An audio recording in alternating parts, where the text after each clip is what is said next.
کچھ خواتین کسی فوتگی والے گھر بھی جائیں تو واپس آ کر اس طرح تبصرہ کر رہی ہوتی ہیں کہ بیٹی نے تو نیا سوٹ ڈالا تھا، اسے تو دکھ ہی نہیں تھا۔ بہو تو ایسے ہنس ہنس کر بات کر رہی تھی جیسے اس کی دیرینہ خواہش پوری ہو گئی ہو۔ کوئی زیادہ رو رہا ہو تو اعتراض، کوئی صبر کر کے بیٹھا ہو تو مسئلہ، گھر صاف ہو تو تبصرہ، صاف نہ ہو تو تنقید۔ تمہیں کس نے حق دیا ہے دوسروں کو جج کرنے کا؟ کسی کا جوتا پہن کر جب تک خود نہ چلو تب تک اس کے چلنے پر اعتراض نہ کرو۔ خود تو 4 پلیٹ بریانی تناول کر کے ڈکار بھی نہ ماریں اور دوسروں پر تابڑ توڑ حملے۔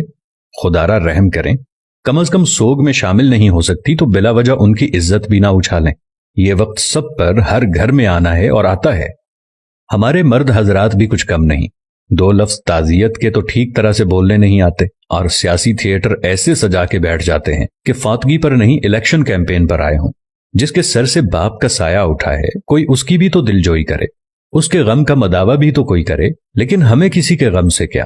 ہم تو رسم دکھاوا کے لیے گئے ہیں۔ ہماری بلا سے کوئی مرتا ہے تو مرے۔ ہم تو پوچھیں گے کہ بھائی جی کھانے کا انتظام ہو گیا نا؟ کتنی دیگیں بنوائی ہیں؟ 6 دیگیں تو کم ہیں، برادری بھی ہے، محلے داری بھی ہے۔ وہ بیچارہ باپ کے سوگ کو بھول کر اس پریشانی میں لگ جاتا ہے کہ کہاں سے قرض پکڑوں، کیونکہ کھانا صحیح نہ بنایا تو باتیں ہوں گی۔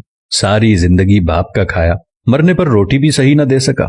ہمیں سوچنا ہوگا کہ کون لوگ ہیں ہم۔ مسلمان تو دور، کیا ہم انسان بھی ہیں؟ جانوروں کا بھی کوئی مر جائے تو وہ ایسے دعوتیں نہیں اڑاتے، اور اشرف المخلوقات کا تاج پہن کر حیوانیت کی ساری حدیں عبور کر جانا کہاں کی انسانیت ہے؟ میں نے میت کے گھر میں ایسی آوازیں بھی سنی ہیں جو دیگ پر بانٹنے میں لگا ہوتا ہے اسے کہا جاتا ہے ذرا پلیٹ میں 4 بوٹیاں زیادہ ڈال دینا، وہ داماد بھی آیا ہے تو اسے کھانا دینا ہے۔ وہ بیٹی جو ماں یا باپ کی میت پر رو رو کر ہلکان ہو رہی تھی، جیسے ہی جنازہ اٹھتا ہے تو وہ سارا غم پس پشت ڈال کر کھانا تقسیم کرنے میں لگ جاتی ہے کہ سسرال والے بھی آئے ہیں، انہیں کھانا نہ ملا تو ساری زندگی باتیں سننے کو ملیں گی کہ تیرے باپ کی میت پر تو ہمیں کھانا بھی نہیں پوچھا کسی نے۔ میں نے اس بات پر بھی تبصرے سنے ہیں کہ سالن میں تو تری یعنی گھی ہی نہیں تھا، ہماری پلیٹ میں تو بس شوربہ ہی آیا۔ ہم بحیثیت معاشرہ ظالم بن گئے ہیں۔ خوشیاں تو کجا، ہم نے مرگوں کو بھی اپنے شریکے پورے کرنے کے لیے ایونٹ بنا لیا ہے۔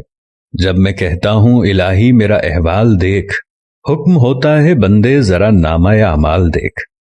کچھ سوال آپ کے ضمیر کے دروازے پر چھوڑ رہا ہوں۔ کیا ہم فطیدگی کے کھانے کا بائیکاٹ نہیں کر سکتے؟ کیا ہم بھوک لگنے پر بازار سے کھانا نہیں کھا سکتے؟ کیا ہم گھر میں ایسا اصول نہیں بنا سکتے کہ خاندان میں کوئی کسی کی فطیدگی پر نہیں کھائے گا؟ سوچئے گا ضرور۔ اگر میری کسی بات یا عمل سے کسی بھائی یا دوست کو کچھ ناگوار گزرا ہو تو ان سے نہایت ادب و احترام سے معذرت۔ اب یہ ہم پہ ہے کہ ہم اس بات کو آگے پھیلاتے ہیں کہ محض ایک ویڈیو دیکھ کر گزار دیتے ہیں۔ بات مناسب لگے تو ایک لمحہ ضائع کیے بغیر شیئر کر دیجیے گا تاکہ اصلاح کا یہ سلسلہ جاری و ساری رہے۔ جزاکم اللہ خیر۔